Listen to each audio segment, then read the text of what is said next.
Morning, Trainiacs. That starts our endurance adventure together today. Yoga is new to me, so I'd be lying if I said I didn't feel just a little bit ridiculous oming. One of the things that I've been doing over the last month is a little bit of yoga, and specifically this was yin yoga, which is longer, sustained, like 2-minute holds, which really helps loosen up the muscle. So I've actually created, for me personally, and I figured I'd share it with you, 7 new rules that will govern my approach to endurance sports so that I can still have fun while keeping it exciting, while still keeping that bit of a competitive edge, but not sacrificing my health or sacrificing my well-being. Also, there seems to be a tremendous amount of sweater on my dog hair.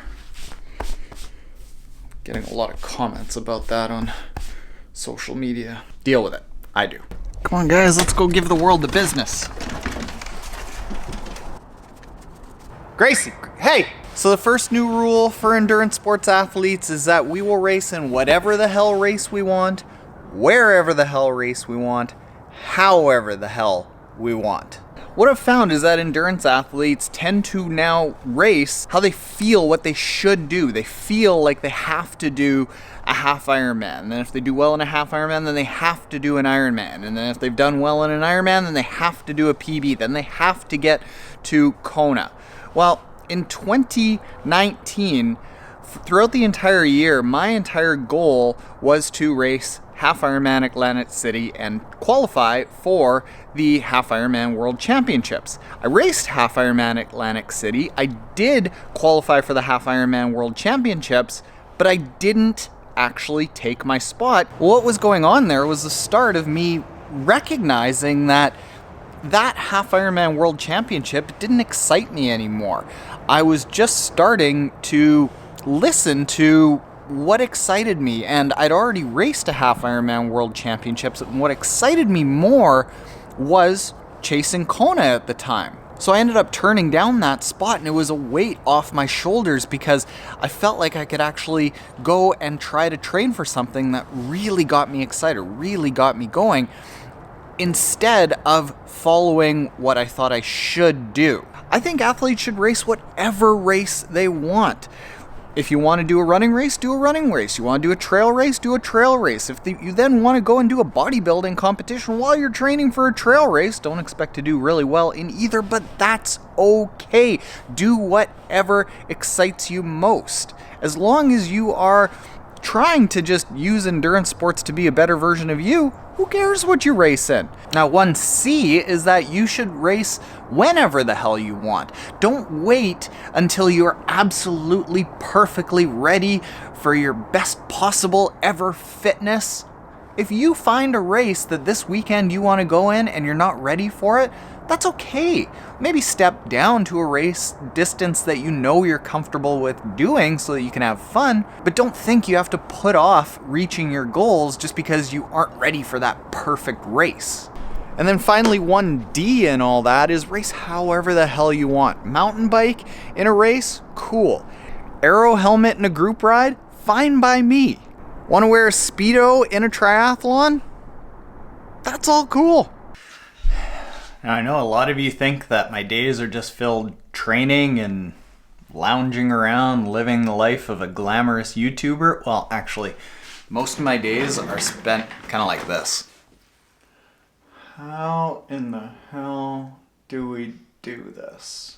Like right now, what I'm working on the whiteboard here related to Rule 1 is how can we make Team Trainiac, and what is going to become the Motive app, able to allow people to race 5Ks, 10Ks, half marathons, trail runs, sprint triathlons, Ironman triathlons, Grand Fondos, road cycling races, whatever it is that excites you, you can do that and not have to abandon your training stats, your data, your friends.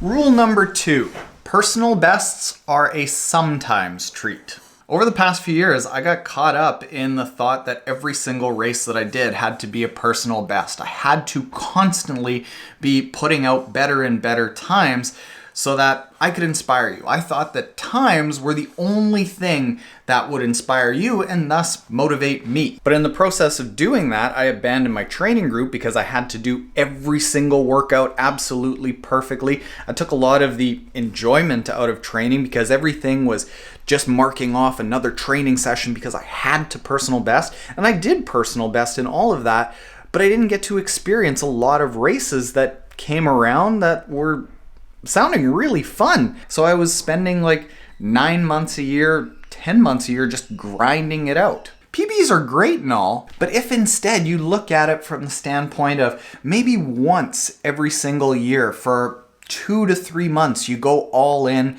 and change your training and just go into a hurt locker to get that PB. And then for the rest of the year, it's more casual. It's more lifestyle focused. You're able to train with friends. You're able to abandon a set workout in your training plan to go do a spin class or something like that. Something that gets you really jazzed up, and that you save those times that you put fun at the back burner to put performance at the forefront of what you're focusing on are a sometimes thing, not an all the time thing. I know somebody really well who has to work on that. Rule number 3, we will take pride in our success and we'll laugh at our failures. Pride in the success is, definitely something that I got no problem with. Most triathletes don't. But laughing at the failures, that's what we got problems with. Big problems. We don't like to fail. We're A-type triathletes. We don't fail. But we do. Earlier this week, I was doing a Zone 2 run, and at the beginning of 2020, I was running like 5:05 per K for my Zone 2 runs. This run, it was getting all the way up back to 6, even though like I've had a full season of training. And at the start, it really started making me feel self-conscious, like I wasn't making progress, like things weren't going very well. And they weren't.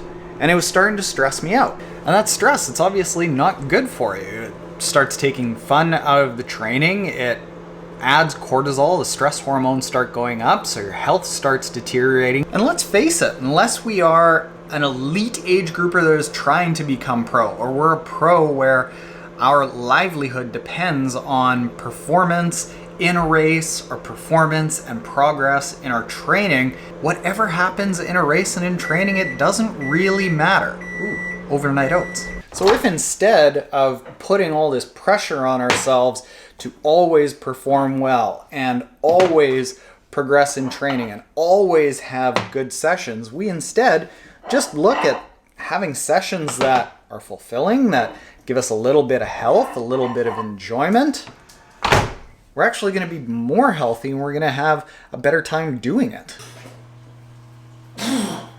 Oh, yeah. Whoa. Oh. Rule number, I don't know what it is.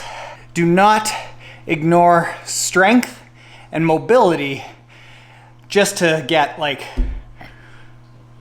10 minutes faster in an Ironman, but then make the last 20 years of your life feel like prison. Oh, 5, 4, So a few weeks ago, a friend and I were running, and we were talking about what we want to be like when we're 60, 70, 80, and the answer for us, and probably for you, is mobile and active, not couch-ridden or bed-ridden. Well, one of the number one reasons that people end up not being able to function is they end up at some point in their adult life having an injury or an illness or something like that that takes them out of the game for a long time. And if you've been gone for a year, 2 years, or 3 years, it's gonna be so much harder when you're older and coming back from an injury to ever come back. And one of the reasons that those injuries and those illnesses and those things that take you out of the game happen is because muscle deterioration and mobility deterioration. I tell you this, when I started focusing again on strength and particularly mobility with like that yoga and just making sure that I function well this year, I was astounded. I can touch my toes, and that was always the test that I thought, oh, hey, I can do that. But when I started going side to side or up and down in dynamic ways, moving around in ways that weren't just dead straight, all of a sudden, I was pretty immobile. And that's not a good thing. That is a recipe for being on the couch or in a chair when I'm 70, and that's not what I want. Being that 10 to 20 minutes faster in a race because I let strength and mobility take such a back seat to swim, bike, run exclusively, that's not worth it for me. And guess what? When you focus on strength and mobility, you're probably actually gonna get faster. So it's like, why wouldn't we? Well, because it's not common for us to do. We're so invested in winning the game as triathletes that we're not worried about getting booted out of the game with an injury. Now, next thing, if it didn't happen on Strava, it still happened. This year, when I ended up just deciding to go for a run and just feeling it out and not stressing about, well, am I 3 beats per minute over or am I losing my pace? Just going for a run for as long as I felt like running and going for a bike for as long as I felt like biking.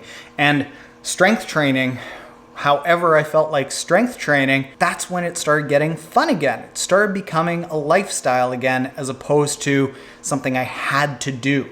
So as you're doing that, yeah, by all means, collect your data, but don't stress about it. Don't stress if you aren't the perfect 80-20, where 80% of your training is under your heart rate cap and 20% is over. As long as the majority of your efforts aren't turning you inside out and you're doing the majority of your stuff fairly easy, you're gonna be okay. Now, if you are somebody that's going for performance, that's where monitoring all of those exact metrics are important. But that's when you start deciding to have the sometimes PR, not the all the time PR. What are we on?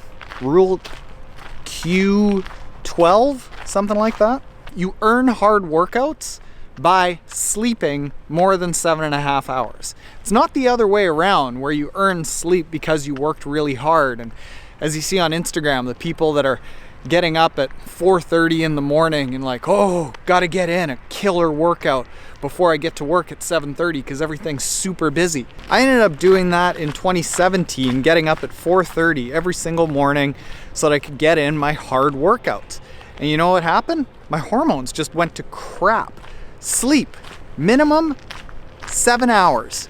8 to 9, even better. If you look at every single pro that I've ever talked to, every single one of them is a superhuman sleeper. And here we are, not superhuman athletes, thinking that we can get away with much less sleep and still perform really well in races and just life. Good afternoon, Altigo Sports. Hey, it's Taren. I'm here to pick up my tri-bike and the stem. While we're waiting for them to get the curbside pickup together, the last piece of this is that we need to start being conscious of what we like. Do we like weight training? Do we like shorter distance races? Personally, I really love draft, legal, sprint, and Olympic races where you've got somebody side by side with you. Just because the culture is that we have to do Ironman, that we have to get to Kona, that we have to do the longest distance possible, sometimes it's good for us and sometimes it's not. And that's not saying I'm not going to do any Ironmans, and I'm not saying that you shouldn't do any Ironmans. I'm saying that we should just be conscious of what excites us. Don't put performance above our enjoyment. So with all that said, yeah, I am still going to be doing triathlon and Ironman and trying to get to Kona at some point. And I'm going to come in and out of the training and the sports and the disciplines and the durations and lengths of races that I enjoy. And if that's what maybe helps you enjoy endurance sports more and have a good relationship with it, hopefully this helps. If you aren't already subscribed, hit the subscribe button below. Later, Trainiacs.